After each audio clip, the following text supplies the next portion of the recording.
আমাৰ যিকোনো অনুষ্ঠান এটা কৰিলে ধৰ্মীয় কৰ্ম কৰিলে আমি প্ৰথমতে ধৰ্ম ৰজাৰ ওপৰত গোটেই কৰিব ধৰ্ম ৰজাটো কি ধৰ্ম মানে ভদ্ৰা মানে দৃঢ়তা ধৈৰ্য মানে পতকা ধৈৰ্য মানে ধৈৰ্য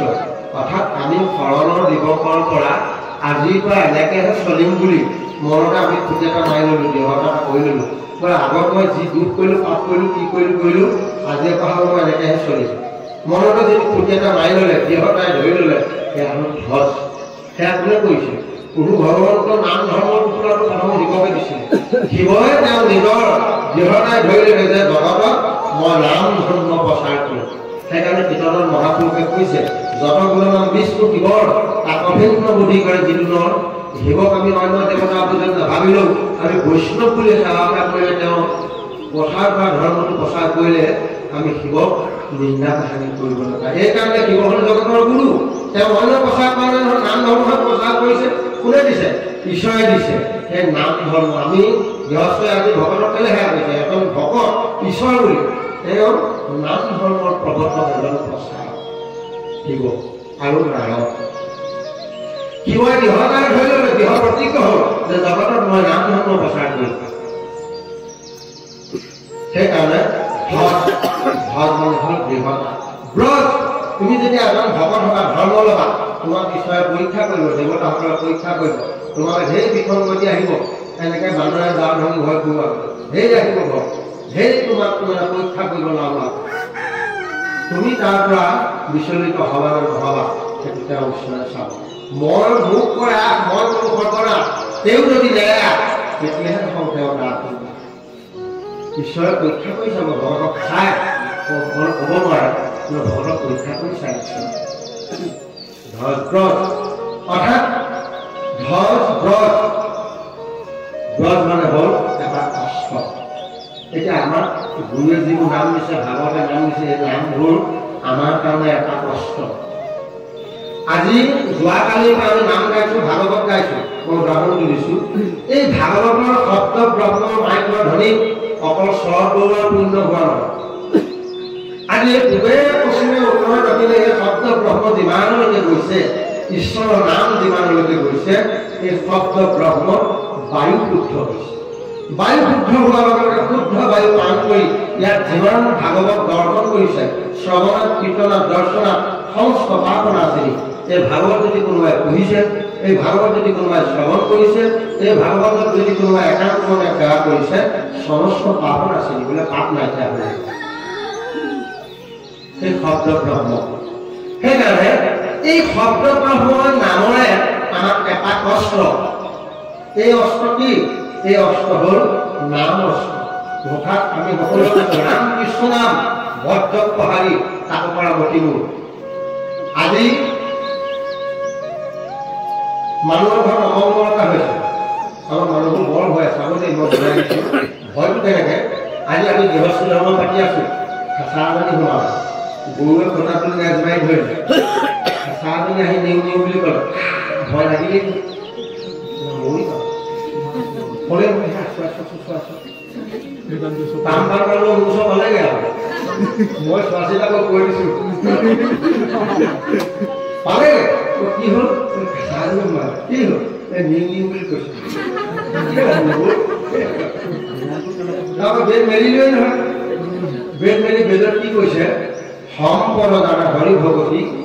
আপদ জানা হৰি বিৰক্তি এইটো মই কোৱা কথা নহয় ভাগৱত তাৎপৰ্যত কৈছে মঙ্গলবাৰে কি ক'লে সম্পদ জানা হৰি ভগৱতী যেতিয়া প্ৰভু ভগৱন্তৰ প্ৰসন্ন হৈ থাকিব তোমাৰ কাৰণে তোমাৰ চাই ধৰ্মৰ ভিতৰত অৱলম্বন যদি ঈশ্বৰ কিবা এটা বিতুষ্ট হৈছে কোনোবা এজন বিতুষ্ট হৈছে সেইকাৰণে সেৱা মঙ্গলটো হ'ল বেদান্তে লিখি দিলে তুমি নামঘৰ চৰকাৰ তাৰমানে তেওঁ কি হ'ল তেওঁ ইভাগে ঈশ্বৰ ভক্তি নকৰে তেওঁ মৰিম বুলি ভয় ভক্তি লাহে আছে আমাৰ জীৱশ্ৰেষ্ঠ মনুষ্যক সতৰ্কতা হোৱা জ্ঞানী মানুহৰ লক্ষণটো কি আমি সেই ব্যাধিটো হোৱাৰ আগতে বেমাৰটো হোৱাটোতেই আমি চিকিৎসাটো ভাগৱতে কৈছোঁ যে তুমি বেমাৰটো হোৱাটোতে চিকিৎসাটো তুমি সতৰ্ক হোৱা কৰিছা চিকিৎসাটো কি আমি গৃহস্থ ধৰ্ম পাতি আছোঁ 12 মাহে এবছৰ মূৰত আমি ভগৱন্ত নাম কীৰ্তন ভাগৱত ধৰ্ম বৈষ্ণৱ সেৱা ভগৱত সেৱা ভাগ যদি কৰোঁ সেই ভকতে আশীৰ্বাদ দি নাম গায় যে তাক নাম অস্ত্ৰ মেলি দিব মানুহ এজন মৰিলে চোৱালৈকে 3 পাক কৰিব লাগিছে ভগাপাত নাম কৰিব লাগিব শুদ্ধ ভ্ৰমণ কৰিব লাগিব কেনেকুৱা মই অৰ্থটো ভাঙি দিছোঁ বহুতে নাজানে আমি জীয়াই থকা এই ব্ৰহ্মাণ্ডখনত আমি মধ্যতে আছো ওপৰে আছে 7টা তলে আছে 7টা এই মধ্যতে আমি আছো এই মধ্যত 14 ব্ৰহ্মাণ্ডখন 14 ব্ৰহ্মাণ্ডৰ বন্ধ স্থান যাক কৃষ্ণ কহিলে নিবাল আমি এতিয়া বন্ধৰ মাজতে আছো ওপৰেও আছে 7টা তলেও আছে 7টা অৰ্থাৎ এই 14 ব্ৰহ্মাণ্ডৰ পৰা গুৰুজনে 14 প্ৰকৰণ আনি এক ব্ৰহ্মাণ্ডৰ পৰা এক নাম আনি ধ্যানি আমাৰ মধ্যত 14 প্ৰকৰণ কৰি দি থৈছে যিপাত একেবাৰে ডবল অস্ত্ৰ যিটো ডবল বেমাৰ এইটো এটা একদম বোলে ডবল মাৰি মৰিব তেতিয়া তাক কি কৰিব একদম লাষ্টৰ অস্ত্ৰ তাক মাৰিব যিপাত অস্ত্ৰ একদম কাৰাকে মেলি দিব অৰ্থাৎ ব্ৰহ্মাণ্ডৰ ভিতৰত নপাঠায় নামে খেদিলে ব্ৰহ্মাণ্ড পৰিমাণৰে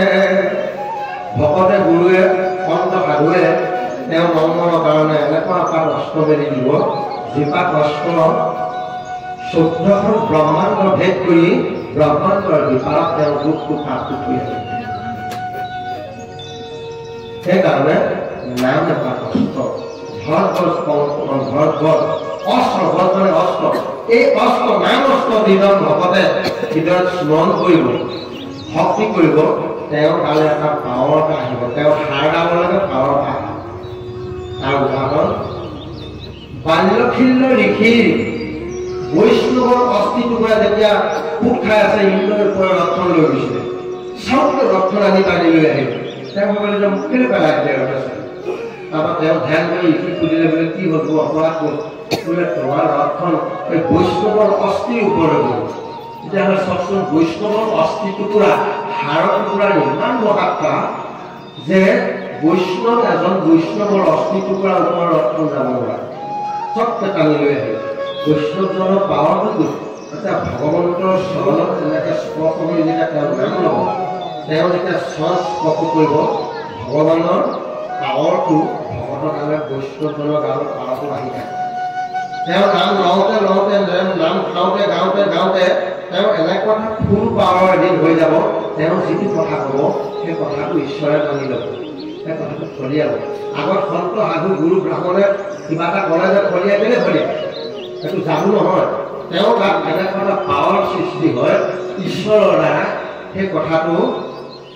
আপোনালোকে শুনিছে কোনোবাই লিখি এজনে হাত দিলে তেওঁ কথাটো লাগে কেলে লাগে পৰম ব্ৰহ্মৰ সৈতে তেওঁ একাত্ম হৈ থাকিব পাৰে তেওঁ থকে হাত নিদিয়ে যদি অন্তৰাত্মাত দুখ পায়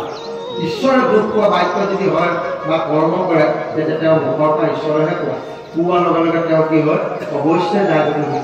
বোলে প্ৰভুপতি সেইটো এটা পাৱাৰ আহি যায় কাৰ পৰা ভগৱন্তৰ স্মৰণ সেৱা কৰা